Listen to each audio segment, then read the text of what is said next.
트럼프 주한미군 철수. 전문가들 한국 군사력이 최고라 평가하자 미국 발칵. 안녕하세요. 오늘은 한국이 어떻게 세계 최강국 미국을 놀라게 했는지, 그리고 우리의 숨겨진 군사력이 어떻게 동아시아의 운명을 바꾸고 있는지에 대한 충격적인 이야기를 전해드리겠습니다. 2017년 도널드 트럼프 대통령은 백악관 집무실에서 한 가지 결정을 내리려 했습니다. 주한미군을 철수시키자. 그는 그렇게 말하며 펜을 들었습니다. 75년간 지속된 한미동맹을 끝낼 수도 있는 순간이었습니다. 하지만 24시간 후 상황은 완전히 뒤바뀌었습니다.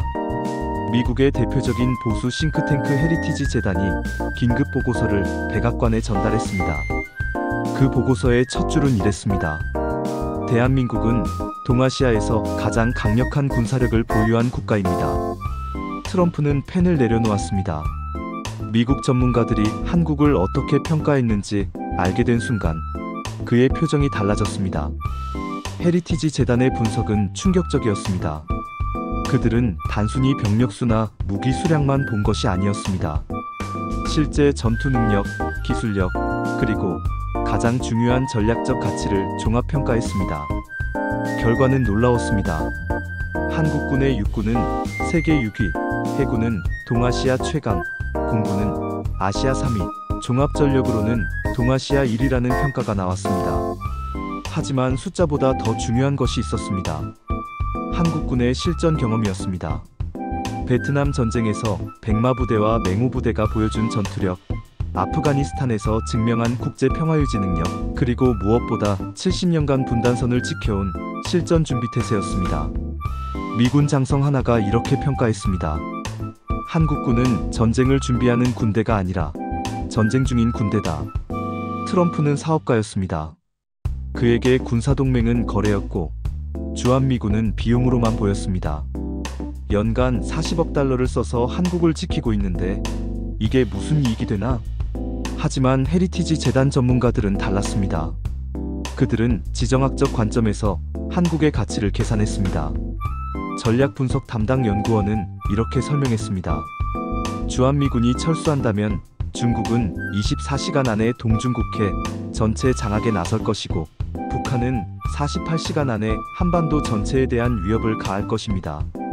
러시아 역시 사할린과 쿠릴 열도 일대의 군사력을 즉시 강화할 것입니다. 그 결과는 명확했습니다. 미국은 태평양에서 가장 중요한 전략 거점을 잃게 되고 일본은 독자적인 핵무기 개발을 시작할 것이며 대만은 중국 침공에 무력하게 노출될 것입니다. 헤리티지 재단은 경제적 손실도 계산했습니다. 주한미군 유지 비용은 연간 40억 달러이지만 주한미군 철수로 인한 미국의 손실은 연간 2천억 달러에 달할 것이라는 분석이었습니다. 무려 50배의 차이였습니다. 그렇다면 한국군의 진짜 실력은 어느 정도일까요?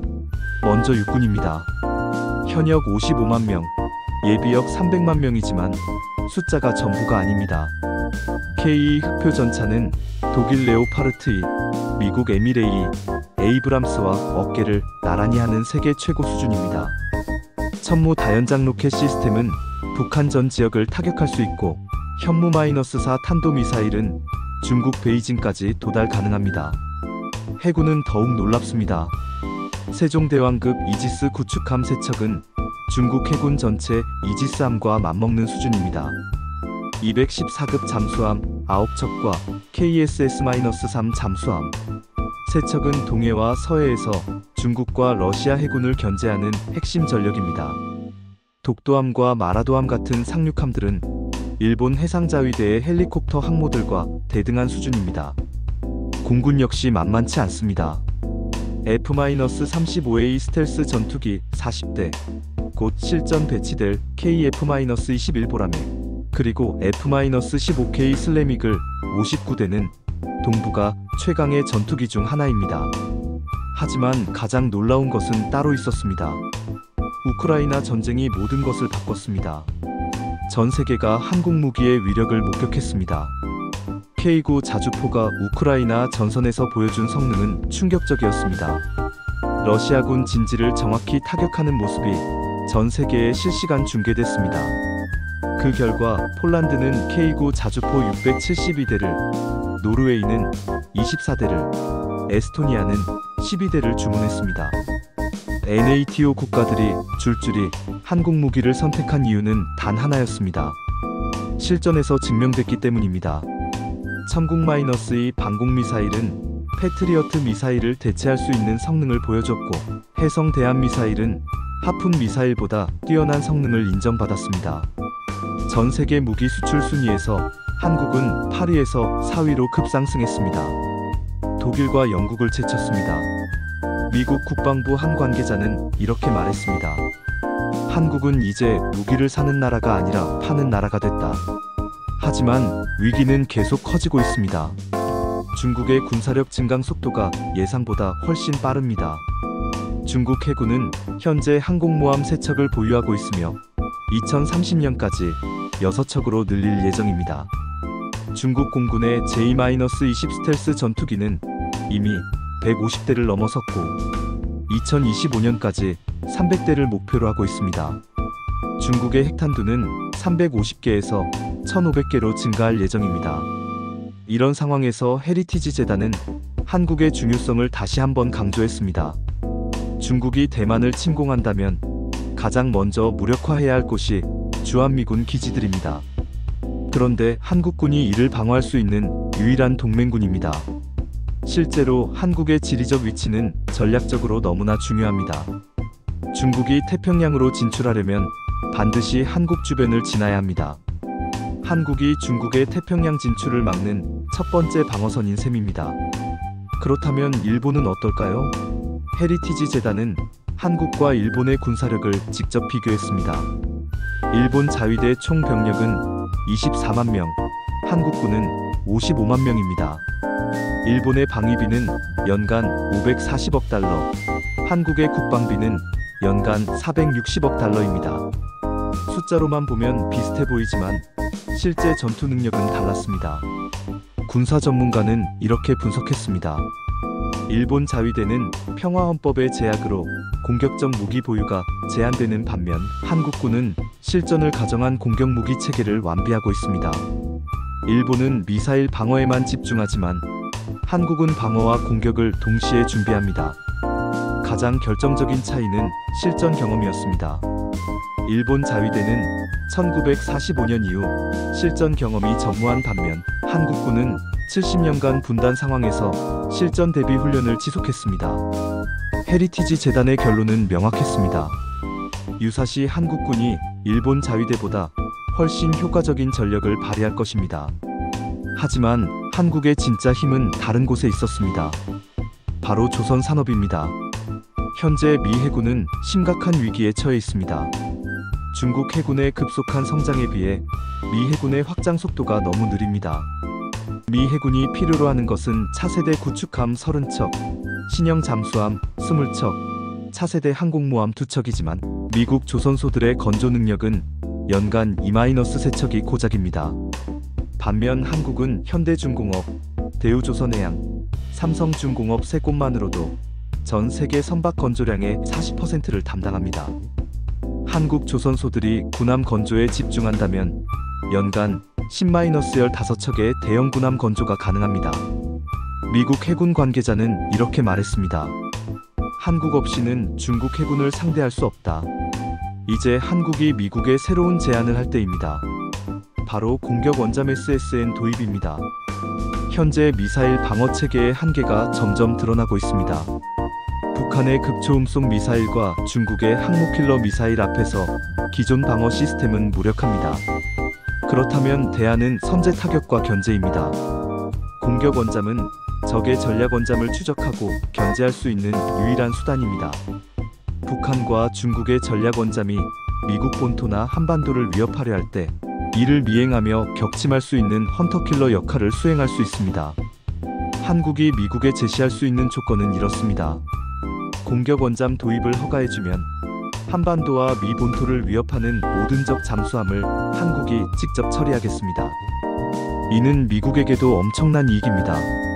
미 해군의 부담을 줄이면서 동시에 중국과 북한을 견제할 수 있기 때문입니다. 트럼프가 방위비 분담금을 강하게 요구한 이유는 무엇일까요? 단순히 돈 때문일까요? 실제로는 다른 이유가 있었습니다. 미국 의회에서 주한미군 예산을 승인받기 위해서였습니다. 미국 의회는 해외 주둔 미군에 대해 점점 회의적이 되고 있습니다. 왜 미국 세금으로 다른 나라를 지켜줘야 하나? 이런 여론 앞에서 트럼프는 명분이 필요했습니다. 한국이 충분한 비용을 분담하고 있으니 주한미군을 유지하자. 결국 방위비 분담금 협상은 동맹 유지를 위한 정치적 수단이었습니다. 현재 한국의 방위비 분담금은 연간 1조 2천억 원으로 주한미군 유지비의 40%에 해당합니다. 하지만 간접적 지원까지 포함하면 훨씬 큽니다. 기지 제공, 세금 면제, 각종 편의 제공 등을 모두 계산하면 연간 3조 원이 넘습니다. 미국 국방부 내부 보고서에 따르면 한국만큼 적극적으로 주둔군을 지원하는 나라는 없습니다. 2018년 1월 트럼프에게 결정적인 보고서가 올라왔습니다. CIA와 국방부가 공동으로 작성한 비밀 문서였습니다. 그 문서의 제목은 한반도 시나리오 주한미군 철수 시 예상되는 결과였습니다. CIA 동아시아 담당 분석관은 이렇게 경고했습니다. 주한미군이 완전히 철수한다면 도미노 효과가 시작될 것입니다. 북한은 즉시 도발적 행동에 나설 가능성이 매우 높고 중국은 이를 기회로 한반도 문제에 직접 개입할 명분을 얻게 됩니다. 가장 우려스러운 것은 일본이 독자적 핵무장을 심각하게 검토하기 시작할 것이라는 점입니다. 국방부 전략기획관도 동의했습니다. 부분 철수조차도 위험합니다. 미군 병력 감축은 곧 미국의 의지 약화로 해석될 것이고 이는 지역 전체의 불안정을 야기할 수 있습니다. 반면 현상 유지에 대해서는 이렇게 평가했습니다. 주한미군 주둔을 지속한다면 북한의 도발 유인은 크게 줄어들고 중국도 섣불리 개입하기 어려워집니다. 일본 역시 현재의 평화헌법 체제를 유지할 가능성이 높습니다. 결론은 명확했습니다. 주한미군 철수는 미국에게 재앙이었습니다. 트럼프는 이 보고서를 보고 나서야 깨달았습니다. 한국은 미국이 보호해주는 나라가 아니라 미국을 위해 최전선을 지키는 나라다. 그렇다면 한국의 진짜 가치는 무엇일까요? 첫째, 지정학적 위치입니다. 한국은 중국, 러시아, 일본을 동시에 견제할 수 있는 유일한 위치에 있습니다. 둘째, 첨단 기술력입니다. 반도체, 조선, 철강, 화학 등 미국이 필요로 하는 핵심 기술을 보유하고 있습니다. 셋째, 제조업 인프라입니다. 전시에 군수물자를 대량 생산할 수 있는 세계 최고 수준의 제조시설을 갖추고 있습니다. 넷째, 인적 자원입니다. 고도로 훈련된 55만 현역군과 300만 예비군은 어떤 위기 상황에서도 즉시 대응할 수 있습니다. 다섯째, 실전 경험입니다. 70년간 분단 상황을 유지하며 쌓은 실전 노하우는 다른 나라가 따라올 수 없는 자산입니다. 미국 전략국제문제연구소 CSIS는 이렇게 평가했습니다. 한국은 미국의 동맹국 중에서 가장 높은 전략적 가치를 가진 나라다. 중국도 한국의 중요성을 잘 알고 있습니다. 그래서 한국을 미국으로부터 분리시키려는 시도를 계속하고 있습니다. 사드 THAAD 배치 때 경제 보복을 가한 것도 그런 맥락입니다. 한한령으로 한국 기업들에게 막대한 피해를 입혔습니다. 하지만 오히려 역효과가 났습니다. 한국 국민들은 중국의 경제 보복을 통해 안보의 중요성을 깨달았습니다. 2017년 여론조사에서 한미동맹 지지율은 85%를 넘어섰고 사드 배치 찬성도 60%를 넘었습니다.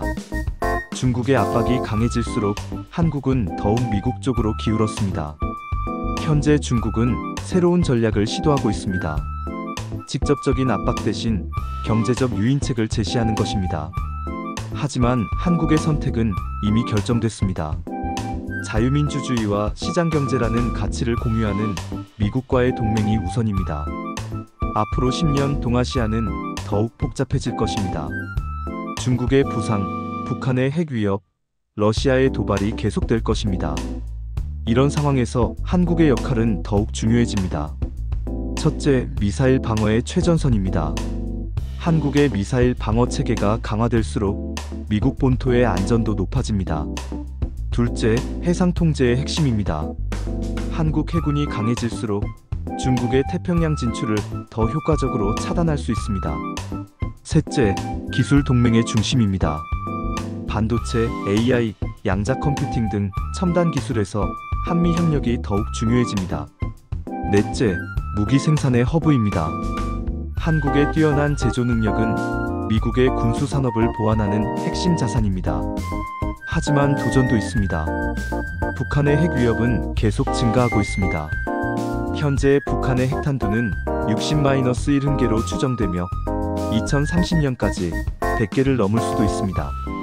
중국의 군사력 증강도 가속화되고 있습니다. 특히 해군력은 10년 후 미 해군과 대등한 수준에 도달할 것으로 예상됩니다. 러시아도 극동지역 군사력을 강화하고 있습니다. 쿠릴 열도와 사할린에 최신 무기 체계를 배치하고 있습니다. 하지만 위기는 곧 기회입니다. 한국은 이런 위협에 대응하면서 더욱 강력한 군사력을 갖출 수 있습니다. KF-21 보람의 전투기, KSS-3 잠수함, 차세대 구축함 등이 실전 배치되고 무엇보다 한미동맹이 더욱 강화될 것입니다. 공통의 위협 앞에서 두 나라의 결속은 더욱 단단해집니다. 오늘의 이야기는 단순한 군사력 비교가 아닙니다. 한국이 어떻게 세계 최강국 미국에게 인정받았는지에 대한 이야기입니다. 75년 전 우리는 미국의 도움으로 자유를 지켰습니다. 지금은 우리가 미국과 함께 자유를 지키고 있습니다. 헤리티지 재단이 인정한 한국의 군사력, 트럼프도 놀란 한국의 전략적 가치, 전 세계가 주목하는 한국의 무기기술. 이 모든 것이 하루아침에 이뤄진 것은 아닙니다.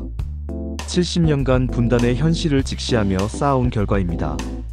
우리는 더 이상 보호받는 나라가 아닙니다. 함께 싸우는 동맹입니다. 한국의 젊은이들이 2년간 군 복무를 하는 이유, 한국 기업들이 막대한 연구비를 투자해 무기를 개발하는 이유, 한국 정부가 국방비를 꾸준히 늘리는 이유, 모든 것이 이 순간을 위해서였습니다. 이제 우리는 당당히 말할 수 있습니다. 대한민국은 동아시아 최강의 군사력을 보유한 나라다.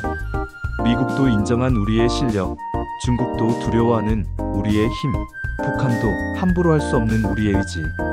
이것이 바로 대한민국의 진짜 모습입니다. 앞으로도 한미동맹은 더욱 강화될 것입니다. 한국의 군사력도 계속 발전할 것입니다.